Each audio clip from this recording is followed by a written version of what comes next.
Bismillahirrahmanirrahim. Assalamualaikum warahmatullahi wabarakatuh. Buat teman-teman yang sedang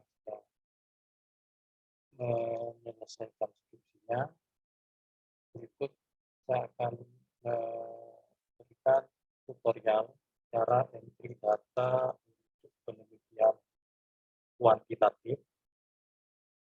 Jadi teman-teman, data dari kuesioner yang teman-teman bagikan itu baiknya dimasukkan pada Excel sebagai rumah awal nanti sebelum dilakukan analisis statistik. Jadi pertama teman-teman bikin rumahnya ya, yang terdiri dari nomor responden, berapa jumlah sampelnya, kemudian jenis kelamin, ya, masa kerja dan seterusnya. Ini disesuaikan saja dengan profil responden pada penelitian teman-teman. Kemudian berikutnya teman-teman membuat nomor item pertanyaan. Misalnya pada contoh ini, pada variabel X1 itu ada 12 pertanyaan. Kemudian sisihkan di sampingnya itu total skornya.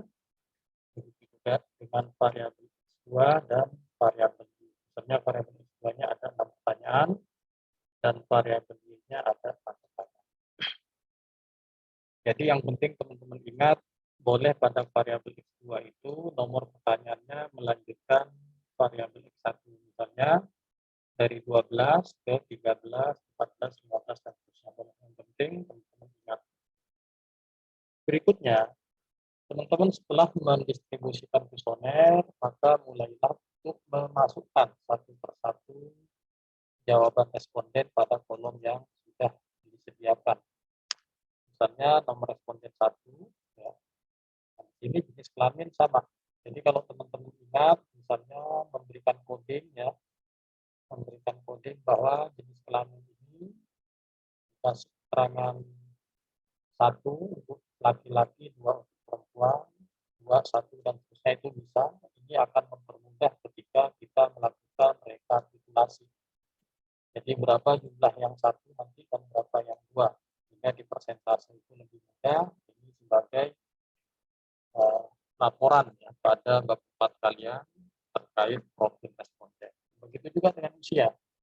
Usia kita bisa aja membuat coding itu 1 misalnya 20 sampai 25, 2 26 sampai 30, 3 30 sampai seterusnya, itu tergantung teman-teman.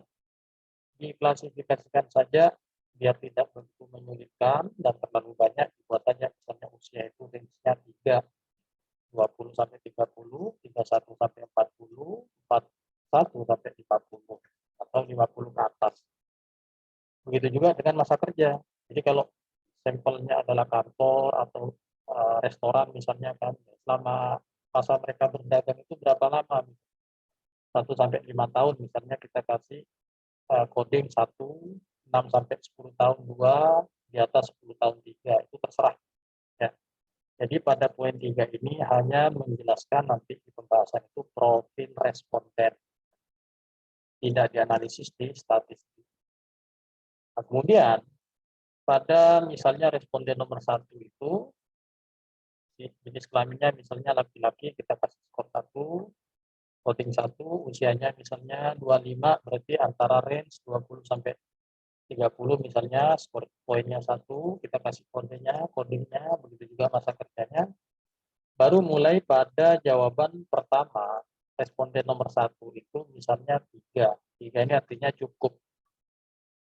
Ya, cukup, 4 itu setuju, 1 tidak setuju, dan seterusnya. Jadi teman-teman tinggal memasukkan satu persatu.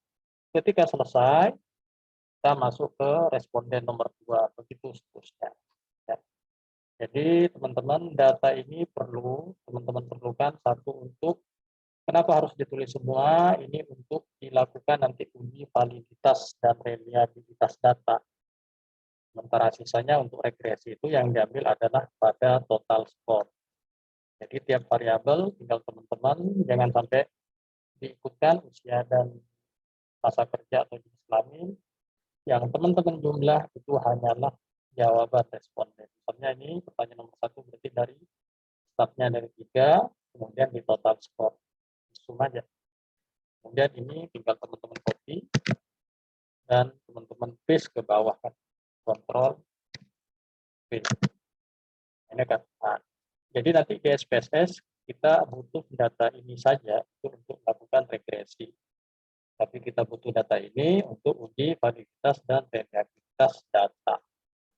Jadi tahap ini yang perlu teman-teman segera kerjakan setelah sempro atau menjelang sempro, karena penyusunan bab 4 dan bab 5 itu sangat tergantung pada kecepatan teman-teman memperoleh data primer.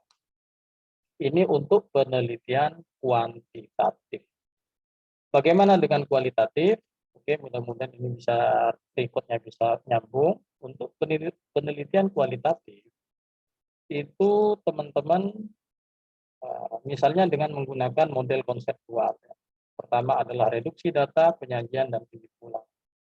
Jadi sama aja, setiap pertanyaan penelitian, ya, misalnya pertanyaan pada variabel pertama tentang atau pada indikator pertama tentang siklus dan pencapaian target. Ada dua pertanyaan yang diajukan pada indikator pertama. Sehingga dari pertanyaan ini, sebagaimana yang teman-teman susun dalam notulensi wawancara atau instrumen penelitian, baru dilakukan rekapitulasi.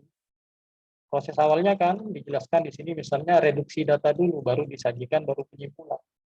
Jadi dibikin satu-satu, misalnya ini ada 10 informan misalnya. Jadi pertanyaannya, apakah siklus input proses output itu dapat Anda rasakan? Misalnya ini ditanya ke klien dari PT yang diteliti. Nah, nanti misalnya PT A, ada 10 kan, berarti ada 10 jawaban dari tiap responden itu untuk menjawab pertanyaan ini. Jadi teman-teman membuat satu-satu bahwa pertanyaan ini dijawab oleh PT X atau informan pertama itu bagaimana jawabannya. Nah, ini ditulis. Ya, tulis. Kemudian nanti pertanyaan kedua seperti apa dan seterusnya. Sehingga pada pembahasan di bab 3, di bab 4, teman-teman langsung mereduksi data. Jadi pertanyaan ini, jawaban dari misalnya 7 informan atau 10 informan itu langsung dinarasikan, dibahas. Misalnya 3 perusahaan ya kan sangat merasakan sistem bauran pemasaran bla bla bla. Ya kan? Meskipun posisi mereka adalah sama dengan 7 perusahaan mitra lain. Kemudian di sini ternyata ada perbedaan jawaban dari informan. Ini kita bahas apa.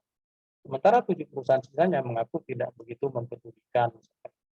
Nah, jawaban ini awalnya dibikin satu-satu, teman-teman, sehingga nanti kita lakukan pembahasan itu di bab 4-nya. Jadi ini aja ya.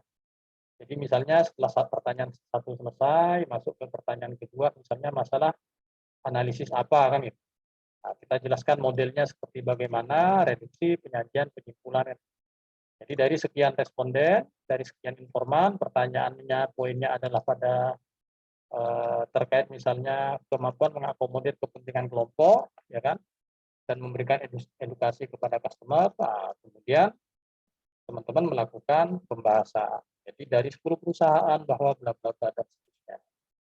Tapi sebelumnya data primer hasil wawancara itu teman-teman bikin satu-satu dulu. Jadi jangan langsung 10 perusahaan mitra mendapatnya. Tapi perusahaan yang pertama itu gimana responnya, kedua gimana, oh yang sama mana, baru digabung. Ya, saya kira itu yang bisa saya sampaikan. Jadi saya harap dan saya anggap teman-teman bisa memahami ini. Selamat menyusun data primer, karena walaupun teman-teman cepat dalam menyelesaikan sempro, tapi belum tentu cepat menyelesaikan bab 4 dan bab 5. Ini sangat tergantung pada kemampuan teman-teman secepatnya untuk memperoleh data primer, baik yang kuantitatif maupun yang kualitatif. Semoga bermanfaat. Terima kasih. Assalamualaikum warahmatullahi wabarakatuh.